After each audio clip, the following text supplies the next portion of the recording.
오늘 주님께서 지난 시간에는 바울이 3차 여행을 끝내고 예루살렘에 도착을 한 그 이야기까지 했죠.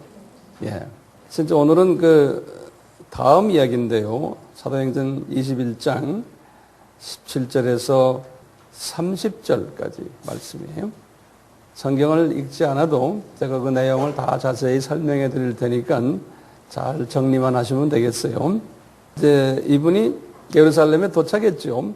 그 도착한 때가 언제냐면, 그 전에 이야기를 보면 우리가 나오는데 이분이 오순절 전에 도착해야겠다 그랬어요. 기억나세요? 그래가지고 이분이 오순절 전에 도착을 분명히 했던 것 같아요. 오순절이 3월 며칠이죠? 3월 6일이죠. 그러니까 적어도 3월 4일이나 5일쯤 아마 도착했었을 것 같아요. 그래서 누구네 집에 있었을 것 같아요? 나손의 집에 있었던 거예요. 이분이 이제 예루살렘에 도착할 때 이분을 맞이했던 분들이 누구냐면 사도 바울을 통해서 말씀을 배웠던, 선교지에서 아마 배웠던 모양이에요. 이 사람들 중에 일부가 예루살렘에 있었던 모양이에요. 그래서 그 제자들이, 바울의 제자들이 아마 성 밖에까지 나왔다가 마중을 했던 모양이에요. 그래가지고 이제 나손의 집으로 같이 다 들어갔던 것 같아요. 아주 기쁜 마음으로 맞이했다 그랬어요. 우리 알다시피 이 사도 바울이 그 일행에 들어갈 때 12 제자들인 사도들은 바울을 맞이하지 않았어요. 그 다음 날, 성서보면 18절에 보면 다음 날에 바울이 이제 우리와 함께 하는 건 누가랑 그 동료들과 함께 야고보를 방문했어요. 성서에는 분명히 야고보를 방문했다 그랬어요. 그 야고보를 딱 방문하러 들어갔는데 가보니까 장로들이 거기에 같이 앉아 있었다 그랬어요. 그럼 장로들은 누구냐? 여러 가지로 해석이 되지만 일반적으로 우리가 다른 사도들, 12 사도들 그분들을 아마 지칭하지 않나 이렇게 보고 있어요. 또 어떤 해석은 아마 그분들이 아니고 다른 장로들일 거다라고도 보고 있고 거기에 베드로 이름도 거론이 안 돼요. 이 야고보를 왜 만나는가? 이제 그러니까 이렇게 지적할 필요가 있는. 이 야고보는요, 예수님의 그 육신의 네 동생, 남동생들 있죠? 마태복음 13장 55절에 보면 그 네 명의 이름이 나와요, 순서대로. 야고보가 첫째고, 요셉, 시몬, 유다. 그래요. 그리고는 그 다음 절에 보면 딸들이 있다 그러니까 여동생들이 아마 있었던 것 같아요. 56절에. 그러니까 그 남자 형제 중에서 가장 큰 형제가 야곱이었어요. 그러니까 이 야곱은 예수님의 3년 공생애 때 예수님을 배척했던 사람이에요. 자기 형님을.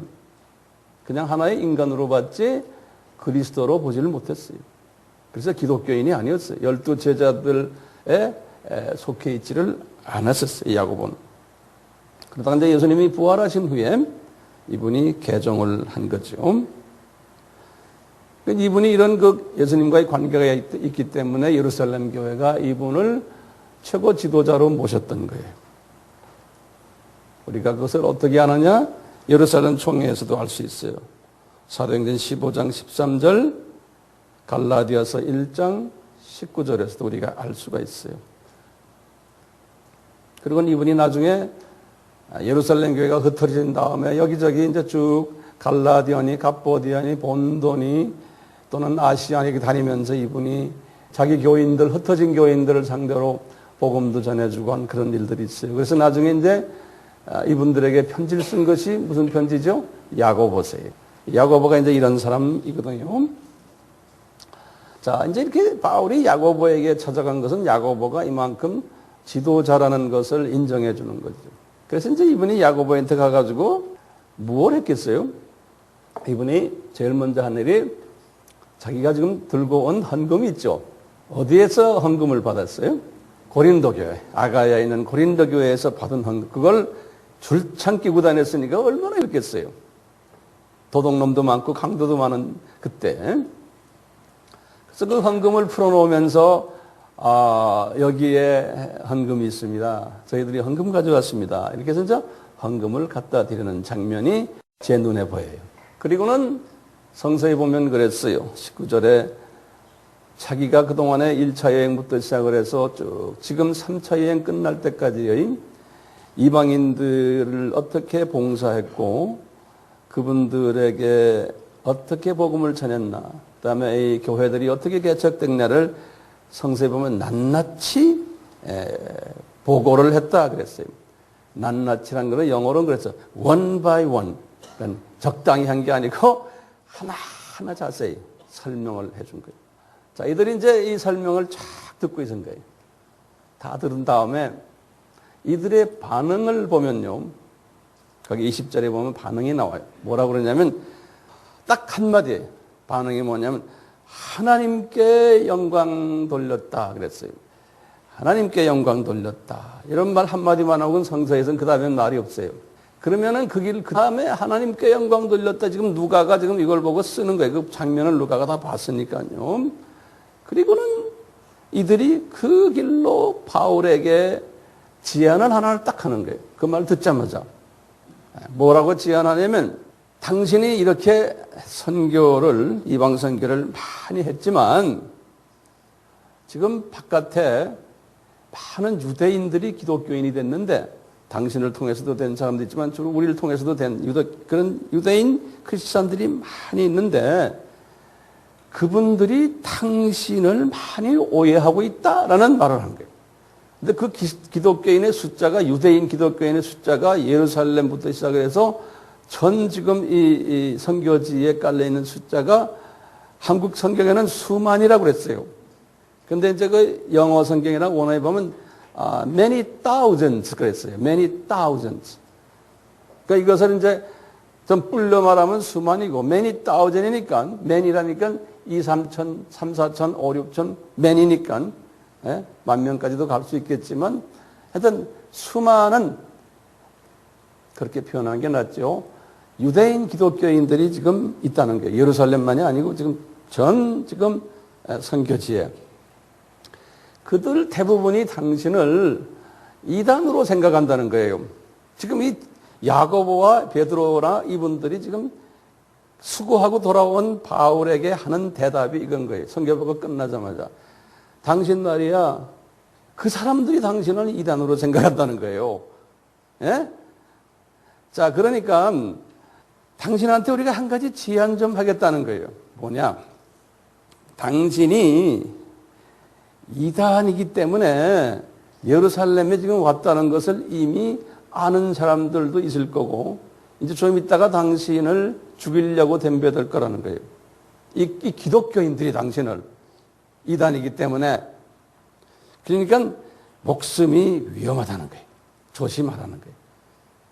난 이 말씀을 딱 들으면서 이 사람들이 바울이 이단이 아닌 것을 알면은 이분들이 이단이 아니라는 것을 예루살렘과 전 선교지에다가 말을 해줘야 되잖아요. 네? 그거는 하지 않고 지금 이야기하는 거예요. 오늘 굉장히 중요한 말을 우리가 지금 할 거예요, 앞으로. 그렇기 때문에 어떤 이단인가 하면 거기 21절에 보면 내용이 나와요. 뭐냐면 바울이 모세를 배반한 자라는 거예요. 그리고 이들에게 크리스찬들에게 할례하지 말으라고 말했고 구약의 모세 율법에 나오는 규례들을 관습들을 지키지 말아라고 가르쳤다는 거예요. 바울이. 그러니까 속으로는 지금 이 분들도 우리도 어느 정도 동의한다라는 내용이죠. 그렇죠. 네. 그러니까 바울이 지금 정말 기가 찬 거예요. 그렇지만 그걸 어떻게 합니까? 그걸 이제 자기도 인정해 줘야 되는 거예요. 왜? 대부분의 사람들이 다 그렇게 생각한다니까. 그래서 이제 이분들이 바울에게 제안을 하는 거예요. 무슨 제안을 하느냐. 이 바울 신학에 대한 오해되는 부분을 당신이 좀 그렇지 않다는 것을 한번 보여주기를 바란다는 거예요. 이 오해되는 부분이 잘못 오해됐다는 것을 한번 증명할 기회가 왔다는 거예요. 당신이 모세의 율법을 존중한다는 증거를 한번 보여주라는 거예요. 그래서 지금이 이 보여줄 때가 됐다는 거예요. 그래가지고 뭐라 그러냐면 마침 이분들이 그래. 우리 지금 주변에 이 예루살렘 교회 안에 유대인 크리스찬인들 한 4명이 있는데 이 중에서 4명이 나시린 서원을 하고 싶어하는 사람들이 있다는 거예요. 나시린 서원. 그래서 제가 칠판에다 적어놨어요. 나시린 서원이란 건 뭐냐면 특별히 자기가 이제 자기 몸을 구별해가지고 하나님께 바치기를 서원하는 사람들이 있었어요. 그래서 이제 그 서원을 할 때 어떻게 하느냐? 여기 보면 민수기 6장 2절에서부터 11절에서 나오는 그 가이드라인이 있어요. 그 가이드라인에 의해서 나시린 서원을 하는 거예요. 이 서원하는데 여기 보시면 보통 한 7일간 한다고 그래요. 그걸 결례라. 결례. 순결하다는 결자. 예는 예의라는 게 있어요. 포도주와 독주도 먹지 않고 머리도 감지 않고 그 당시 이 사람들은 또 수염도 많이 기우니까 수염도 깎지 않고 그 다음에 그 기간에 시체를 만약에 가까이 했어요. 가족들이나 누가 죽어가지고 그러면은 그 시체를 가까이 했기 때문에 그분의 머리도 더러워졌고 마음도 더러워졌다고 보군요. 집비둘기 새끼 2마리 갖고 오든지 안 그러면 산비둘기 2마리를 집비둘기 새끼예요. 성서에 보면요. 그 다음에 산비둘기 2마리, 집비둘기 새끼 2마리. 그 둘 중에 이것을 가져와가지고 제사장에게 바치는 거예요. 그리고는 또 1년 된 수양까지 가져오고 이렇게 해서 제사장에게 바치는 거예요. 이런 일을 하는 건데 이분들이 뭐냐면 바울 형제요. 당신도 이 나실린 서원을 이 사람들과 같이 좀 하면 어떠냐 이거예요. 그래서 바울이 반대하지 않았어요. 그래요? 그렇다면은 나도 할게요. 그런데 이분들이 거기다 또 뭘 더 지어놨냐면 이분들에게 지금 들어가는 돈이 있어요. 비둘기 새끼 2마리도 사야 되고 또는 산비둘기 2마리 사야 되고 1년 된 수양도 사야 되고 그 다음에 이제 나중에 이제 나시린 서약이 끝난 다음에 머리도 또 다시 이발소에 가서 깎아야 되는데 이발 비용과 이 모든 재물 비용도 당신이 다 대라는 거예요. 그리고 한번 나시린 서원을 한번 하라는 거예요. 그러면 이 사람들이 당신이 이걸 하는 걸 보면은 오해가 좀 풀릴 수 있다는 저분이 모세의 율법을 존중하는구나 라고 인상을 줄 수가 있다는 거예요. 그래서 바울이 뒷말도 안 하고 나시린 서원을 본인도 하고 이 사람들도 했어요.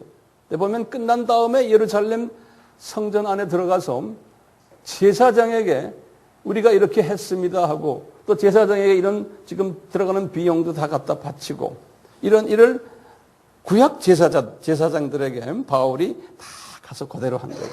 바울이요. 그리고 이제 바울이 거기서 끝냈어요. 끝내고는 바울이 속으로는 기분이 별로 안 좋았지만 근데 바울 철학이 이렇게 해도 되는 걸로 이분은 딱 벌써 마음을 옛날부터 가지고 있었어요. 지금 이 사건은 주후 몇 년입니까? 3차 여행이 끝나고 예루살렘 들어간 게 50 몇 년에 7년이죠. 57년이죠. 이 사람이 55년에 고린도전서를 쓸 때 이 바울의 이 철학을, 신앙 철학을 이제 이런 부분에서 이 신앙 철학을 말씀한 게 있어요. 2년 전에 이분이 뭐라고 그러냐면 고린도전서 9장 우리 많이 들은 내용들이에요.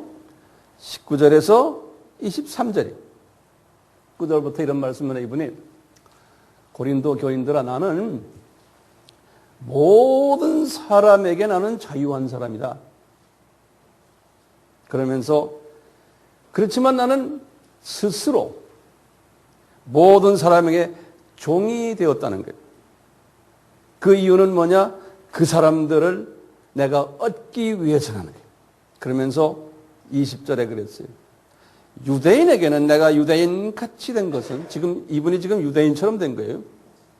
내가 유대인에게는 유대인 같이 된 것은 유대인을 얻고자 하며 율법 아래 있는 자들에게는 유대인에게 내가 율법 아래 있지 아니하나 나는 이 나시를 설명할 필요가 없는 사람이에요.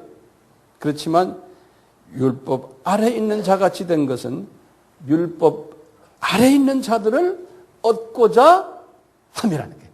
계속해서 이번 이런 말씀하세요. 21절에 율법 없는 자에게는 내가 하나님께는 율법 없는 자가 아니요. 이방인들에게는 나는 이방인이 아니라는 거예요. 도리어 그리스도의 율법 아래 있는 자나 율법 없는 자같이 된 것은 율법 없는 자들을 얻고자 함이라. 저는 믿음이 약한 자에게는 내가 약한 자같이 된 것은 약한 자를 얻고자 함이요. 그래서 여러 사람에게 내가 여러 모양으로 된 것은 아무쪼록 몇몇 사람들을 구원코자 함이니.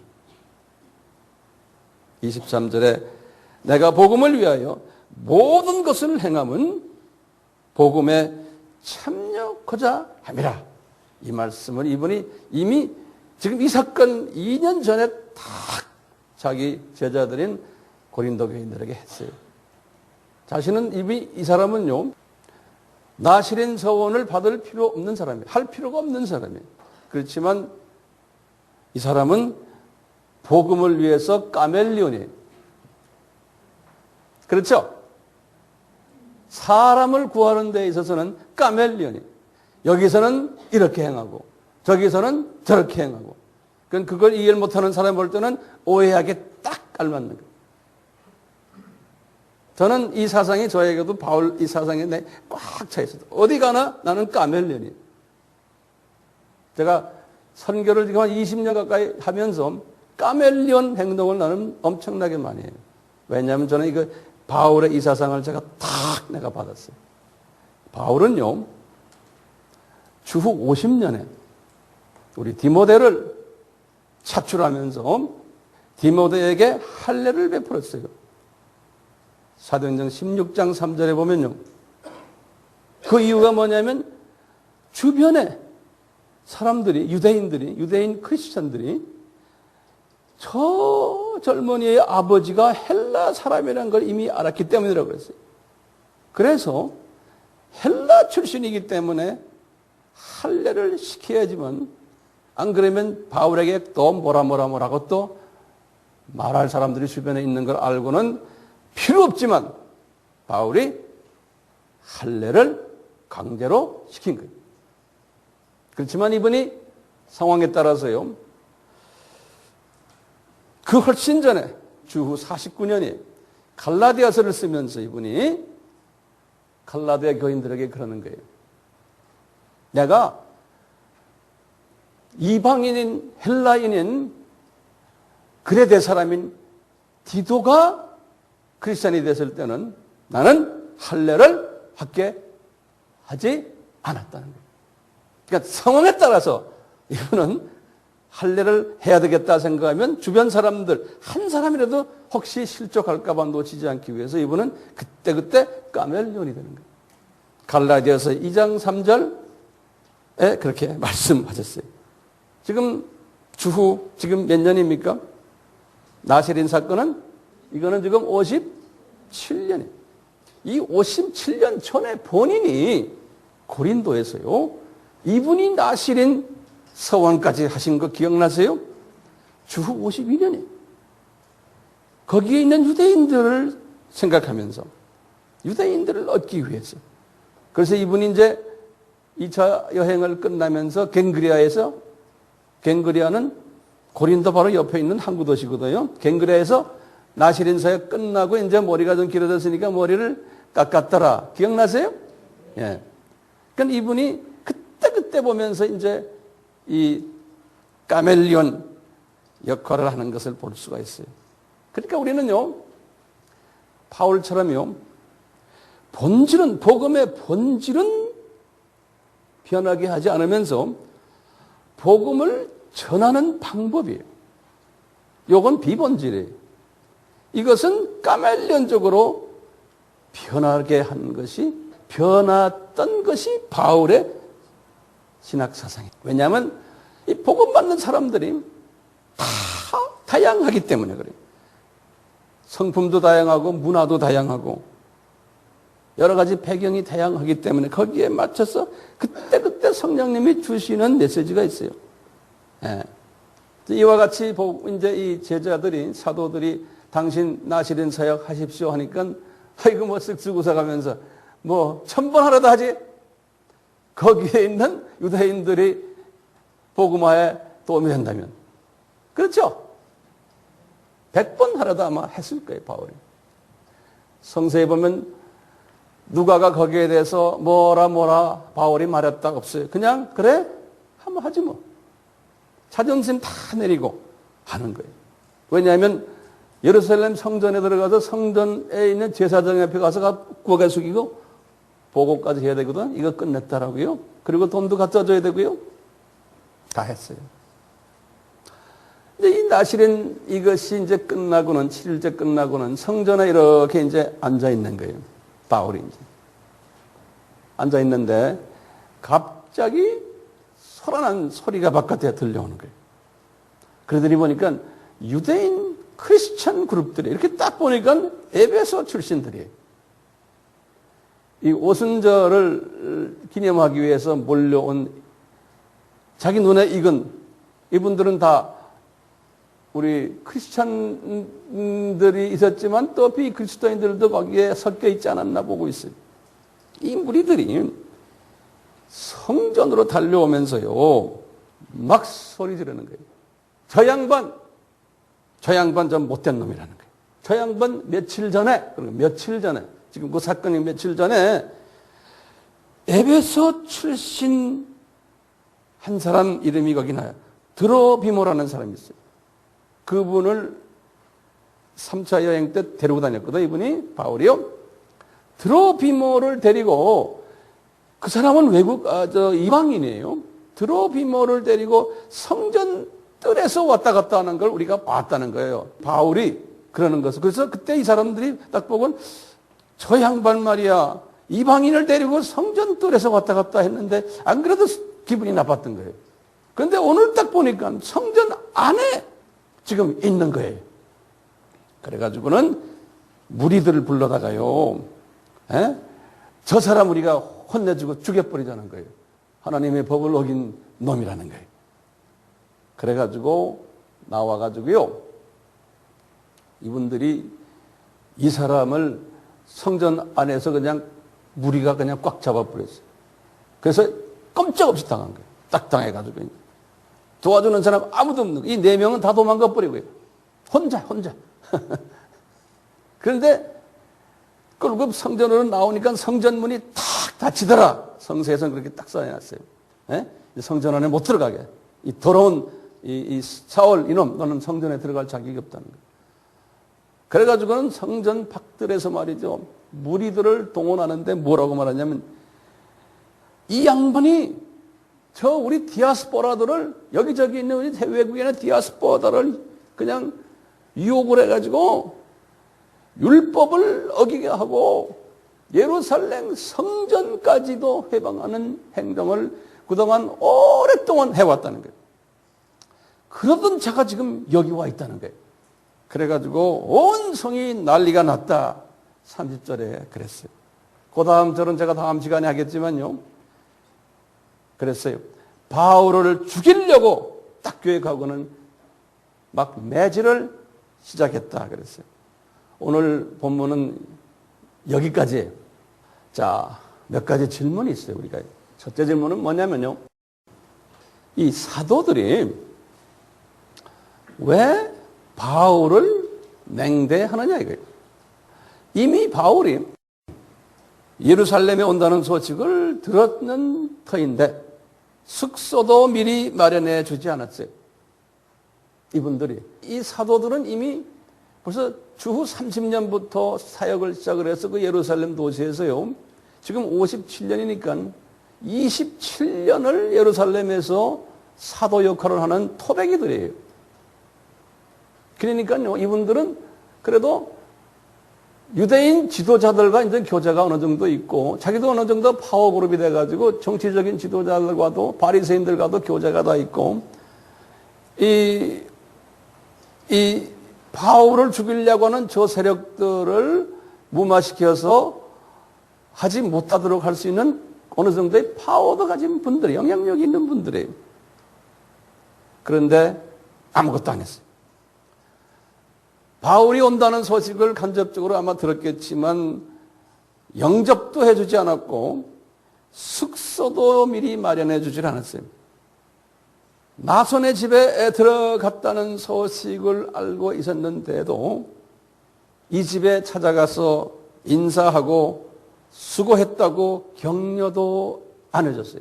우리 같으면 그동안 수고했는데 저녁 식사 같이 한번 하자. 이것도 안 했어요.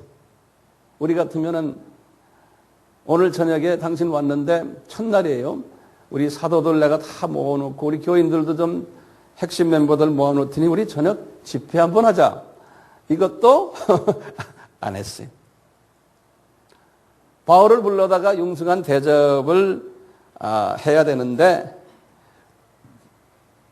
안 했어요.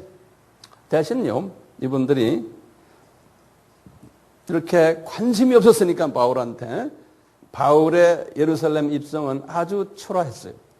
몇몇 자기 주변의 교인들, 제자들만 기쁘게 영접했다 그랬어요. 실은 이분이 개종한 게 AD 35년이니까 지금 몇 년이에요? 57년이니까 22년 동안, 개종 후 22년 동안 정말 주님을 위해서 엄청난 수고를 많이 하고 고생을 많이 했는데 그래서 이분 때문에 지금 터키 지방, 소아시아 지방, 저기 마게도니아 지방, 그리스 지방, 이제는 로마 제국의 대부분의 중요 부분들이 복음화가 다 된 거예요.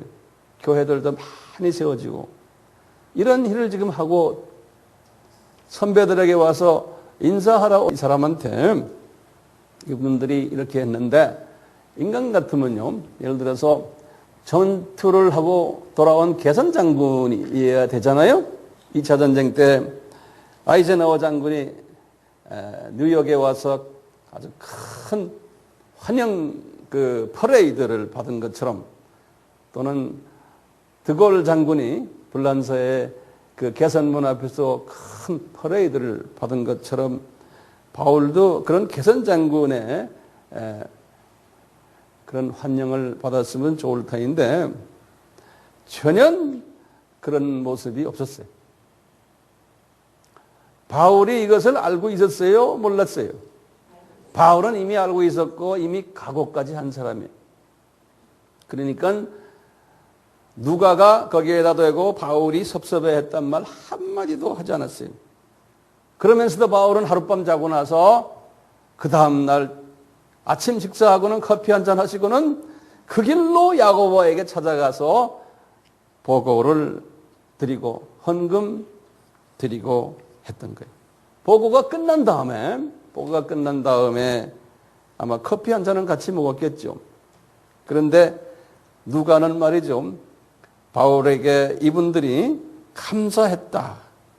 정말 수고했다. 이런 말 한마디도 안 했던 것을 누가가 거기다가 했으면 다 적었을 텐데 기록 안 하고 한 가지 기록한 게 뭐예요? 다 듣고는 하나님께 영광 드렸다. 그러니까 할렐루야 이거 했다는 거예요. 자, 우리 기독교인들이 이거 마음대로 써먹죠. 진짜로 뭐 영광 드리지도 않지만 할렐루야, 할렐루야 이것도 우리 많이 하죠. 그 당시의 영적 지도자들도 다 그런 식이었어요. 마음은 아주 그냥 쓴데 그냥 우리 할렐루야 하자. 할렐루야. 행위가 따라오지 않는 행위들을 많이 했어요. 딴 사람은 몰라도 이 야고보와 베드로는 이분에게 정말 격려를 해줬어야 돼요. 그렇죠? 어떤 격려를 해줬어야 되는가? 제가 한번 상상을 했어요. 한번 적어봤어요. 이런 격려를 아마 해줬어야만 될 것 같아요. 당신 정말 수고가 많았다. 당신이 22년 전에 개종했을 때, 주 35년이에요.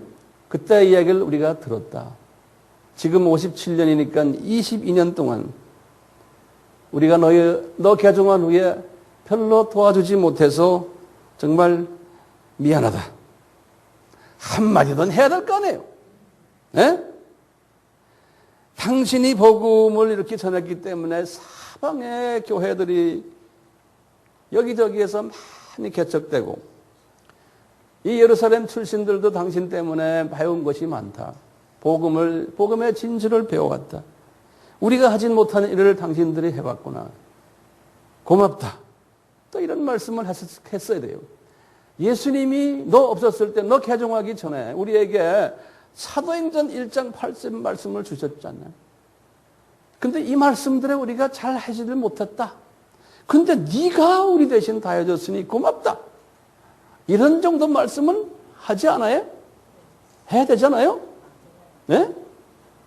너 오래전에 말이야. 그 당시 주후 35년에 너 안디옥 교회에 전도사로 있을 때 우리가 기근이 많이 나가지고 고생을 하고 있을 때 바나와 같이 너 헌금 들고 온 거 그 당시엔 별로 고맙단 말 안 했지만 지금 내가 22년이 지나서 내가 고맙게 생각한다.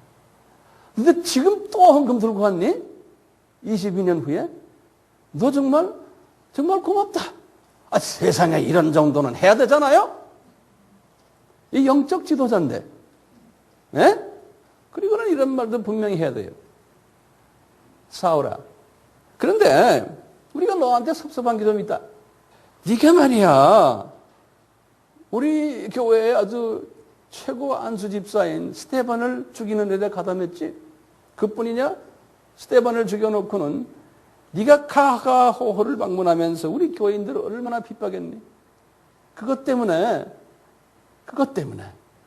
우리 교회가 풍지박산됐단다. 너 때문에. 에? 일부 교인들이 탐에서까지 갔는데 거기까지 너 따라가가지고 그 사람들 혼내다가 예수님한테 혼줄 난 거 너 기억하니? 그렇지만 그 당시에 네가 했던 것을 가만히 생각하면은 내 속에 너를 미워하는 쓴뿌리가 있다는 거예요. 에? 이런 말도 해줘야 되잖아요. 에? 네 생각하면 치가 떨린다. 이 교회가 이렇게 성공했는데 너 때문에 그냥 폭삭했다 우리 교회가.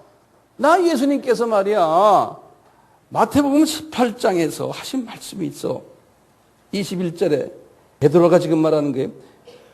예수님이 아니 저 사람 내 용서를 하려면 7번까지 해야 됩니까? 예수님께서 70번씩 7번 용서하라고 그랬잖아. 예수님이 이 말씀을 나한테 해서 했는데 난 너를 도저히 용서 못하겠다. 에? 딴 사람은 용서할 수 있는데 아마 베드로가 이런 말도 막 했었어야 되는 거예요. 내가 베드로였다면 당신이 개종했다는 소식을 내가 딱 듣고는 한편 반가웠지만 지금 베드로의 말이에요. 내 속에 이 미움이 쓴뿌리가 있어가지고 속으로 별로 기뻐하지 않았단다. 당신이 아라비아에 3년 동안 고독 훈련을 받을 때 실은 내가 마음을 좀 고쳐가지고 한번 방문해가지고 너를 위로해 줬어야 되는데 내가 그거 못했네. 미안해. 이런 말도 좀 했으면 얼마나 좋았을까요? 그리고 당신이 3년 있다가 예루살렘에 다시 들렸다는 소문이 났을 때 내가 너를 찾아가지고 너를 딱 프로텍트 해주고 너를 죽이려고 하는 놈들 내가 다 막아줄 수 있는데 그거 못해서 미안해.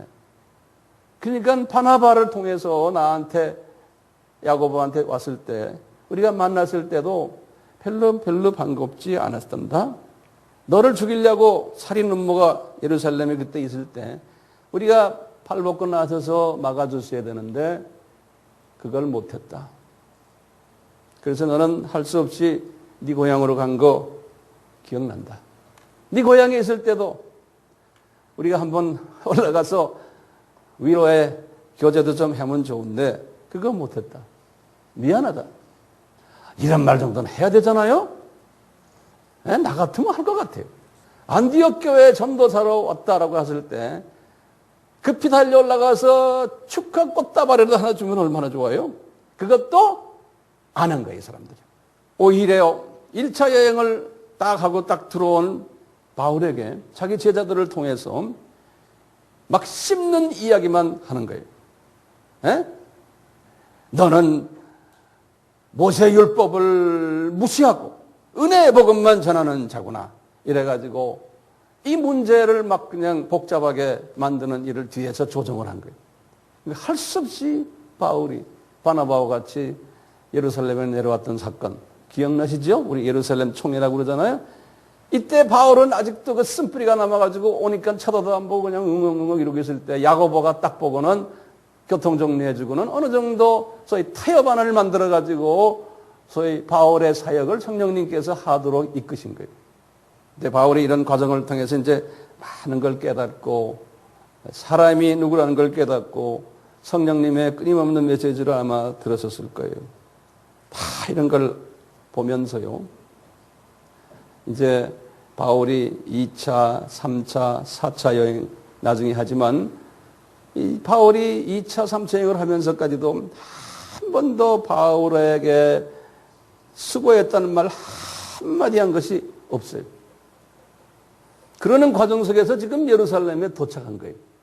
이제 3차 여행 끝나고 도착했는데 아니 머무를 집도 준비 안 해놓고 아예 관심도 없는 거예요, 바울에 대해서. 그러니까 바울아, 과거 20몇 년을 생각해 보면 너한테 미안한 거 있다. 아마 내 쓴뿌리 때문에 아마 이렇게 된 것 같다. 이렇게 한번 말 한마디라도 했으면 바울이 상당히 좋았을 텐데 그것을 안 했어요. 그 선교보고를 하면서도 마음속에 어디가 좀 관계가 좀 서먹서먹했겠죠. 참 신기한 게 같은 복음을 전하는데 이런 사건은 1세기부터 시작해서 지금까지 전 세계의 영적 지도자들 사이에 다 있어요. 신기하게. 자, 그러면 우리가 질문을 한번 던질 필요가 있어요. 왜 사도들이 바울에게 이런 냉대하는 모습을 보였을까요? 그래서 제가 칠판에다가요, 그 10가지를 한번 적어봤어요. 주님이 저에게 주시는 여러 가지 깨달음을 제가 한번 적어봤어요. 첫째로, 이분들 사이는 그 신학 노선이 어느 정도 좀 차이가 있지 않았나 보고 있어요. 바울은 은혜의 복음을 전하지만 베드로와 이 모든 이분들은 은혜의 복음도 이해하지만 율법적인 쪽이 좀 강해 있었던 것 같아요. 두 번째는 이 문화 배경의 차이로 우리가 또 볼 수 있어요. 그러니까 우리가 이제 사람을 볼 때 이런 10가지 측면으로 사람을 볼 필요가 있어요. 정답이 없어요. 바울은 헬라파 유대인이에요. 그렇죠? 그 다음에 사도들은 히브리파 유대인들이에요. 배경이 달라요. 세 번째는 교육 수준의 차이예요. 이 고등교육을 받은 바울과 그렇지 않은 초등교육을 받은 사도들과의 차이점이 보는 시각의 차이가 있어요. 네 번째로는요, 이 사도들이 그런데 자기네들이 사도라는 그 자존심과 프라이드가 있었어요. 근데 이분들은 무슨 프라이드냐면 우리는 그래도 오리지널이다. 원조다. 26년부터 예수님과 같이 있었고 예수님의 12제자 속에 있었던 우리는 원조다. 우리는 선배다. 원조다. 바울 너는 원조가 아니다. 늦게 들어온 후발 요원이다. 라는 이 관념이 꽉 차 있는 거예요. 다섯 번째는 이 믿음의 경륜의 차이를 또 볼 수 있어요. 자신들은 26년부터 쭉 믿음의 유산을 받아왔고 바울은 35년부터 약 9년 차예요. 이런 그 믿음의 경륜이 다르다라는 그 프라이드. 여섯 번째로는 이 과거의 상처가 아직 미해결된 거예요. 이 제자들인 이분들은 피해자들이고 바울은 가해자예요. 그 다음에 이제 일곱 번째는 이 제자들은 바울만 보면은 열등의식이 자꾸 발로가 되는 거예요. 저 사람은 교육도 많이 받고 저 사람은 이런 부분에서 우리보다 낫다. 이 열등의식이 괴롭히는 거예요, 자기를.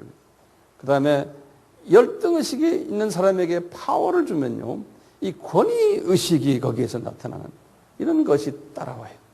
또 자기 영광 찾고 이런 것은 이게 어떻게 지울 수 없는 것들이에요. 바울도 해결 못하고 이분들도 이 문제 해결 못해요. 아홉 번째로는 이 성품의 차이점이에요. 베드로는 직선적이고 바울도 직선적이에요. 그러니까 이분 두 분은 부딪히게 돼 있어요. 그러니까 항상 중간에 야고보 같은 사람이 있었던 거예요. 이 바울이 이 직선적이기 때문에 성령님이 그분의 성품을 사용하시는 거예요. 갈라디아서 2장에 보면 나타나잖아요. 그게 표출이 돼요. 뭐냐면 이분들이 그러는 거예요. 베드로 저 사람 갈라디아 교인들에게 말하는 게 저 사람은 할례자의 사도다. 그래 저 사람이 또 이방인들 앞에서 이중으로 행동을 해서 내가 꾸중까지 했다라는 말까지 해요. 또 그 사도들은 유명하지만 겉으로는 유명하지만 나에게는 유명하지 않다. 나는 이방인 사도다. 그러니까 이 두 분이 다 자기네가 가지고 있는 프라이드가 있는 거예요. 에? 이래가지고 이것을 해결을 못하는 게 서로가. 이게 이분들만의 이야기 아니고 우리 모두에게 다 있어요. 저도 마찬가지예요. 없다 그러면 거짓말이죠. 자, 마지막으로는 10번째로는요. 이게 굉장히 중요한 거예요. 이게 하나님의 신비로운 뜻이 숨겨져 있는 거예요. 이 사람들이 관계 속에서 이런 문제로 서로 갈등케 하나님께서 허락하신 거예요. 우리 하나님은 전지하시고 전능하시죠? 그렇죠? 하나님이 이 영적 지도자들이 갈등하도록 이런 모든 이 배경의 차이를 가지고 이거는 우리가 극복할 수 없는 모든 요소들이에요. 지금 쭉 여기 써 있는 게 9가지가. 예? 그러니까 이렇게 해서 이분들이 서로가 자기의 약한 부분을 알면서 겸손케 만들기 위한 사람들 앞에 특히 하나님 앞에 그래서 하나님만 의지하도록 만들기 위한 하나님의 보이지 않는 미스터리가 그 속에 숨겨져 있는 거예요. 바울이 편지를 13권을 쓰면서 그 내용 속에 보면 우리가 자칫하면 바울이 성인이 돼가지고 바울이 성인이니까 편지를 읽는 사람들이 성인이 아니니까 꾸중하는 식으로 썼다라고 생각하면 착각하는 거예요. 하나님께 성령님께서 바울이 그걸 쓰게 하면서 바울아 네 모습이 그대로라는 걸 보여주기 위해서 그런 거예요. 우선적으로. 우리 목사들도 설교할 때 마찬가지예요. 설교할 때 네 모습 황 목사야 네 모습이 이러니까 네가 한번 이야기해라. 내가 하면서 나를 위해서 설교하는 거예요. 첫째가요. 우리 목사들은요. 다른 목사는 모르지만 저는 그래요. 그러면서 그 나의 모습을 보여주기 위해서 설교하는 거랑 마찬가지예요. 바울도 바울의 모습을 보여주기 위해서 그 많은 편지를 쓴 거예요. 베드로도 마찬가지, 야고보도 마찬가지. 이러면서 이분들은 자기네 스스로를 더 겸손케 하기 위해서 주님께서 이렇게 이분들의 이 갈등을 가지도록 한 거예요. 그런데 우리 인간들은 그런 사람들 보고 성인이라고 그러는 거예요. 그래서 Saint Peter, Saint Paul, Saint James Church 전부 다 성인들이에요. 성인. 그래서 우리는 저 사람들은 성인들이구나. 성인이에요? 내가 볼 땐 웃기네. 성인 아니에요. 그 사람들이에요. 될 수도 없고요. 에? 이분들이 성인이 돼가지고 죽은 게 아니에요. 죽을 때도 이런 모습으로 죽은 거예요. 이런 모습으로. 쓴뿌리를 그대로 안고 있는 모습으로요. 이분들이 편지 속에서 보면요. 질투심이 항상 있었고 속에. 열등의식이 항상 있었고 미움이 있었고 경쟁의식도 있고 용서 못하는 마음, 이기심, 내 욕심, 분열하는 마음 이런 거를 안고서 주님을 섬기다가 그냥 낙원에 간 거예요. 낙원에 가서 이런 것들을 다 털어버린 거예요. 나도 마찬가지예요. 여러분들도 마찬가지고 이 세상에 어떤 소위 유명한 목사나 신부나 그 사람은 성인이 아니에요. 이 갈등을 안고 가는데 정도의 차이가 있는 것뿐이에요. 이 복음을 가지고서 이 갈등이 조금씩 변화되는 모습을 주님이 보시는 거죠. 내가 다 됐다? 이렇게 되면 어떻게 됩니까? 남을 비평하기 시작합니다. 그러니까 나도 마찬가지. 내가 남을 예를 들어서 비평할 때는 황 목사 아직 너도 덜 됐구나 아직. 완전히 이 사실을 깨닫게 될 때는 이 비평의 목소리가 없어져 버려요. 나도 그것을 향해서 가는 사람이에요. 왜 하나님의 자녀들이 이 세상에 살면서 이런 모습으로밖에 살지 못하게 해놨나요? 이것도 질문이에요. 왜 완전히 성인으로 만들어 버리시지? 이건 미스터리가 아니고요. 이건 분명한 사실이에요. 우리가 살고 있는 이 7,000년 동안 이 세상은 누가 주인이에요? 이 세상 신이에요. 그렇죠? 이 세상 신은 요한복음 12장 31절에 이 세상 신, 이 세상 임금, 요한복음 12장 31절, 고린도후서 4장 4절에 이놈들이 지배하도록 허락하신 거예요. 그러니까 우리가 이 세상에 살고 있기 때문에 이놈들의 지배를 우리는 받고 살게 돼 있는 거예요. 안 받고 살면 그건 가짜예요. 그러니까 우리 속에는 질투심이 있고 미움이 있고 갈등이 있고 용서 못하는 마음이 있고 내 욕심이 있고 다 있는 거예요. 정도의 차이가 있죠.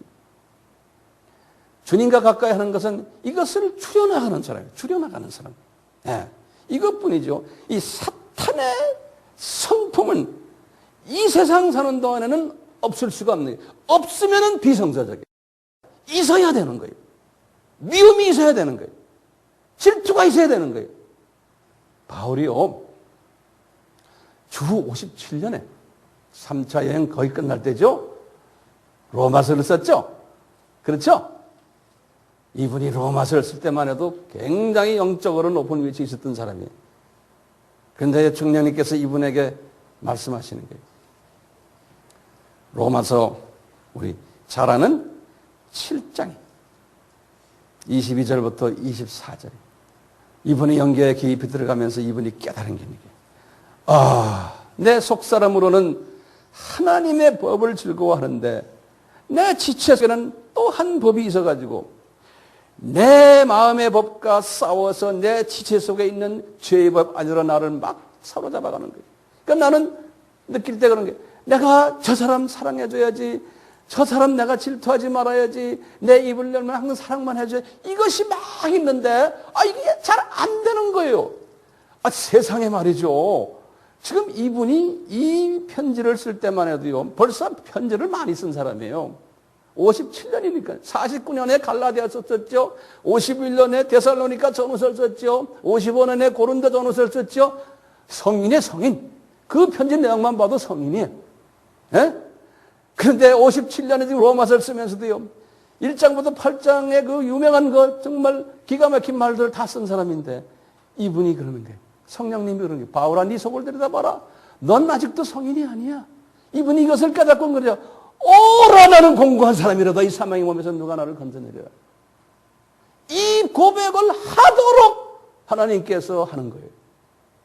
이 고백을 안 하면 바울이 아니에요. 죽을 때까지 우리는 이 고백을 하면서 사는 거예요. 나도 마찬가지예요.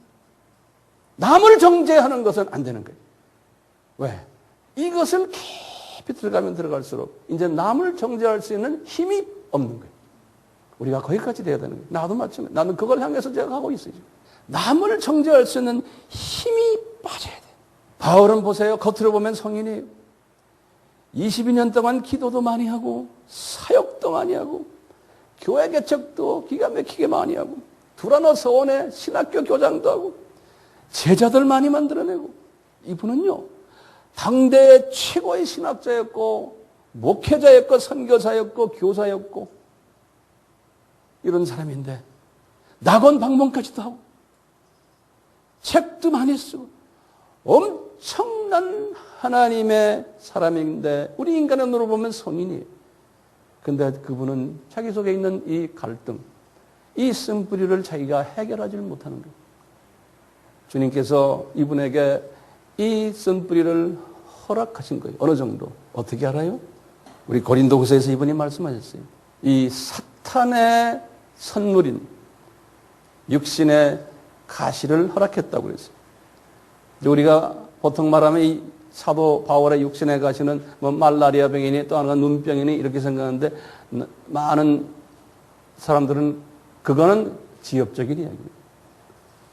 그분의 혼적인 여러 가지 문제들, 영적인 문제들, 하나님과 자기만 알고 있는 우상들, 습관들, 몰래 자기 좋아하는 어떤 자기의 취미들, 이건 하나님만 알고 있는 바울이 가지고 있는 문제들이 있었어요. 이것을 이는 이렇게 이야기한 거예요. 내 육체의 가시. 이건 내가 우리 책을 아무리 많이 쓰고 지금 낙원도 갔다고 했지만 이 문제가 해결이 안 됩니다.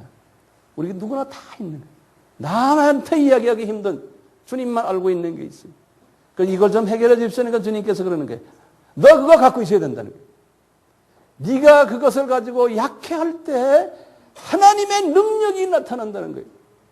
주님께서 바울이 가지고 있는 그 육체의 가시가 구체적으로 뭔지는 우리에게 그러니까 말을 안 하는 거예요. 성령님이 바울의 그 육체의 가시를 구체적으로 뭐라고 말하지 않은 거예요. 저부터 시작해서 여러분들 다 있는 거예요. 그것은 천국 갈 때까지 끼고 있어야 되는 거예요. 그러면서 그것 때문에 괴로워하고 그것 때문에 주님 앞에도 납작 엎드는 그런 사람이 될 때 우리 주님이 기뻐하시는 거예요. 베드로도 마찬가지예요. 예수님께 처음 불려받았다고 해서 별거 아니에요. 이 사람도요. 이 사람은 책을 많이 안 썼지만 나중에 쓴 주 64년에 쓴 베드로 전후서를 보시면 그분도 보면 똑같아요. 이 믿음의 시련이 불로 연단해서 내가 지금 힘들다. 이분이 가지고 있는 믿음의 훈련.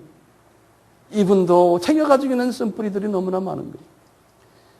바울 하나를 안아주질 못하는 그분이 주님이 쓰시는 특별한 종인가 알면서도 안아주지 못하는 자기 그 아집.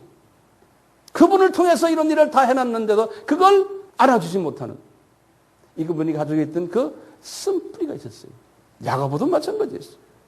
그 베드로전서 1장 7절이나 베드로전서 2장 1절 3절 야고보서 베드로전서 5장 여기 쭉 보면 다 그래요. 야고보서도 보면 야고보 내용들이 어떻게 보면 다 그런 문제들. 야고보는 특별히 이 사람은 베드로하고는 또 달라요. 베드로는 왜 이런 성격이 됐냐면요. 열등의식이 강한 사람이에요. 바울을 딱 들여다볼 때. 이 가장 우리가 무서운 사람 중에 하나가요.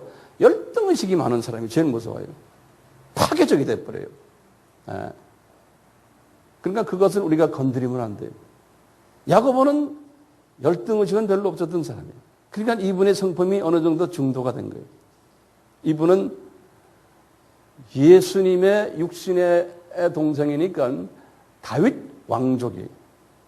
그렇죠? 마리아도 다윗 왕족 출신이고 또 누굽니까?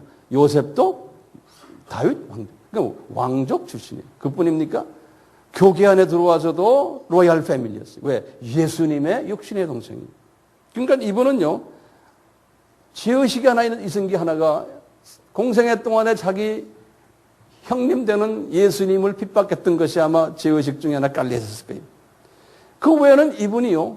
이렇게 큰 상처 없이 잘 성장한 사람으로 제가 보이거든요. 그러니까 이분은 문제가 있을 때 이렇게 해결해 주는 일을 해줬어요. 그렇지만 주님이 이분에게도 많은 또 가시를 줬죠. 자, 바울과 베드로가 야고보가 성인입니까? 아니에요. 우리 목사들, 아무리 유명 목사들 성인입니까? 아니에요. 지금 우리나라에 지금 유명 목사들 그 추태를 우리가 보지요? 당연한 거예요. 거기에 대해서 우리가 손가락질하면 안 돼요. 사람들이 너무 많이 가지고 있고 너무 이 세상에 좋아버리면 저 세상 보지 않고 저 세상을 전해야 되는 사람이 추하게 이 세상의 욕심을 많이 가지게 되면 그렇게 되는 거예요. 그러니까 당연한 거예요. 그러니까 그런 사람을 위해서 우리가 기도해 주고 이해해 주는 거지. 그것을 우리가 손가락으로 뭐라 하면 안 되는 거예요. 사람의 한계점. 오늘 본문 속에서요. 베드로와 야고보와 이 사람들이 예수님을 30년을 따라다녔는데 예수님의 마음을 아직도 가지지 못했던 부분을 우리가 보게 돼요. 왜냐? 이분들이 쓴뿌리가 있기 때문에. 우리도 마찬가지. 이것을 우리가 이해할 때 우리가 이제 말씀으로 자꾸 무장하고 성령님으로 우리의 속을 씻어내고 말씀으로 잘라내고 하면 우리가 우리 속에 있는 쓴뿌리가 완전히는 아니지만 서서히 조금씩 없어지면서 그렇지만 주님께서는 항상 나와 예수님만 알고 있는 육신의 가시는 딱 숨겨놓으시고 그것은 없애려고 해도 사랑, 주님의 은혜 때문에 없어지지를 못해요. 그러면서 그걸 가지고 또 주님 앞에 주님 저를 불쌍히 여겨 주세요. 이에게 은혜를 계속 베풀어 주시는 주님께서 은혜를 베풀어 주는 거예요. 이렇게 해서 내가 점점 낮아지고 겸손해지고 우리 주님께 내가 이렇게 자꾸 의지할 때 이제 어떤 사람이 되냐면 주변을 보면은 그런 사람이 내 눈에 잔뜩 보이는 거예요. 그러니까 어떻게 해야 돼? 그 사람을 내가 안아줄 수 있는 거예요. 용서해 줄 수 있고 그 사람을 위해서 기도도 해주고 위로도 해주고 이게 나의 큰 그릇이 되는 큰 그릇. 왜? 주님이 그렇게 만들어주는 거예요. 이게 성숙한 사람이에요. 그렇다고 해서 내가 완전히 성화된 것도 아니에요.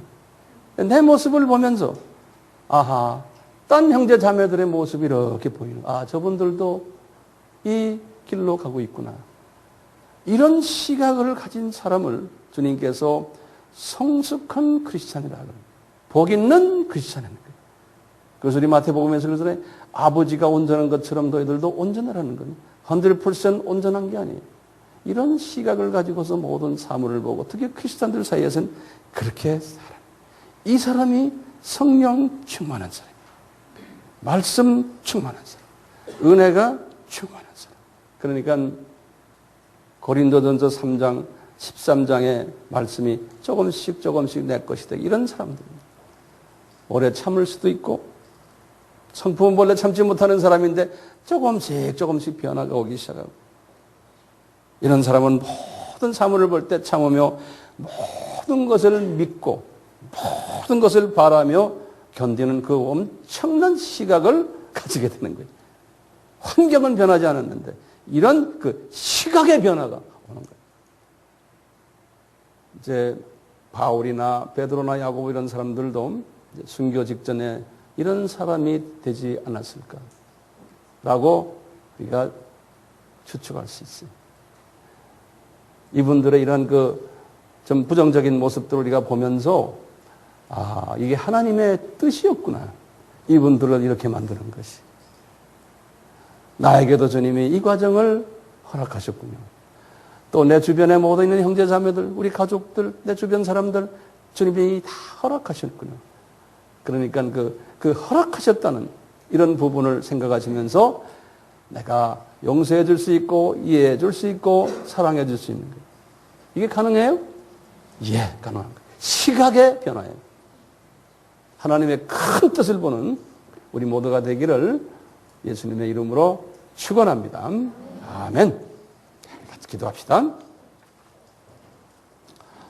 예수님, 저희들 오늘 그 유명한 바울과 베드로와 야고보들의 그 관계를 묵상하면서 아, 이것이 왜 이렇게 되었나를 10가지의 그 여러 가지 배경들을 살펴보면서 이게 하나님의 뜻이구나.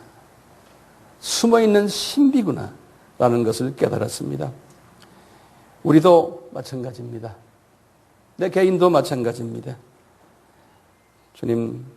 주님이 주신 이 큰 뜻을 볼 수 있도록, 느낄 수 있도록, 깨달을 수 있도록 우리에게 은혜를 베풀어 주시옵소서. 오 주님, 그래서 모든 사물을 볼 때 주님의 시각으로 보게 해주시고 개인과 관계할 때도 이 시각으로 관계할 수 있도록 주님 능력을 베풀어 주시고 또 우리에게 이 용기를 주시고 또 변화라가 되어 주님께 영광 드리는 우리가 되도록 은혜 베풀어 주시옵소서. 예수님의 귀하신 이름으로 기도드리옵나이다. 아멘.